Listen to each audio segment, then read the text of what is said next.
Stepney the Bluebell engine, Part 4, bowled out. The big diesel surveyed the shed. "Not bad," he said. "I've seen worse. At least you are all clean." The engine scapped. "It's not your fault," he went on, "but you're all out of date. Your controller should scrap you and get engines like me. A fill of oil, a touch on the starter, and I'm off. With no bother, no waiting. They have to fuss round you for hours before you're ready." At last the engines found their voices. An inspector had to come and stop the noise. They held an indignation meeting early next morning round the turntable. "Disgraceful," rumbled Gordon. "Disgusting," said James. "Despicable," spluttered Henry. To say such things to us," burst out Donald and Douglas. "It's to teach him a lesson we'd be wanting." But no one had any good ideas, and at last they all went off to work, except for Duck and Stepney. "Never mind," said Duck. "We'll be sure to think of something." "We'll have to be quick then," warned Stepney, but their chance came sooner than expected. Diesel purred comfortably. He was being warmed up well before time.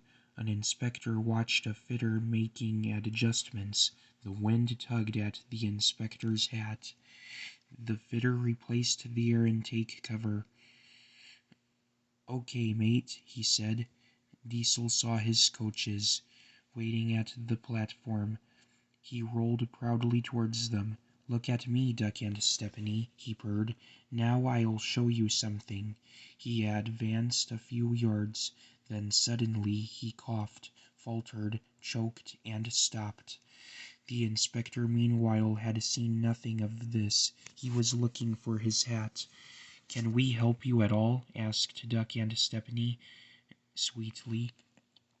Diesel seethed with baffled fury as they pushed him back to the shed. "My hat!" exclaimed the inspector as the cavalcade went by. "Bother your hat," said the fat controller crossly. The train's due out in 10 minutes, and you'll have to take it, Duck." Duck looked doubtful, but when Stepney asked, "Can I help him, sir?" he felt better. The fat controller was pleased too, and hurried away almost cheerfully to make the arrangements. The engines and their crews made careful plans. "A good start's on a job like this," warned Stepney. So as they backed down, they dropped sand on the rails, rolling it firm with their wheels. Both controllers were there to see them off. "Gordon will take over from halfway," said the fat controller, so get the train there. Never mind about being late. Good luck." "Don't worry, sirs," smiled Stepney. "We'll get there, and be early too." They stood waiting, sizzling with excitement, ready and eager to be off. At last the guard's flag waved. The engines dug their wheels into the sand and gave a mighty heave. Come on," puffed Duck, while Stepney barked excitedly in front. Moving carefully over the points, they reached the open line. "Now for a sprint," whuffed Stepney. "I'm ready when you are," puffed Duck. Faster and faster they went, till their wheels were turning at such speed that the side rods were were merely blurs. Under clear signals they whizzed through Edwards Station and charged at Gordon's Hill beyond. They felt the drag of their 15 coaches here. It was hard work, but once over the top, the last 10 miles were plain running, and they swept into the big station in fine style. "Hello," said Gordon. "You're early. That's one in the headlamp for old Diesel. Have you heard the latest?" He chuckled.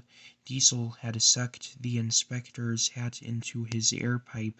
That's why he broke down. James says he's sick as boiler as boiler sludge as boiler sludge and sulking in the shed. Out of date, are we? Ho, ho, ho.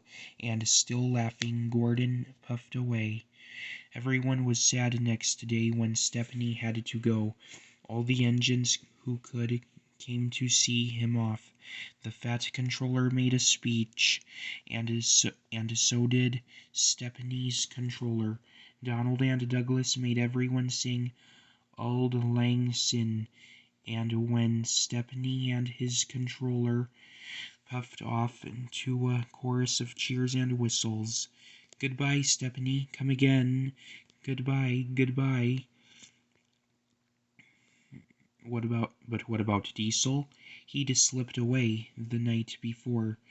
He said goodbye to no one, but left 2 things behind: a nasty smell of bad manners and a battered bowler hat. The end.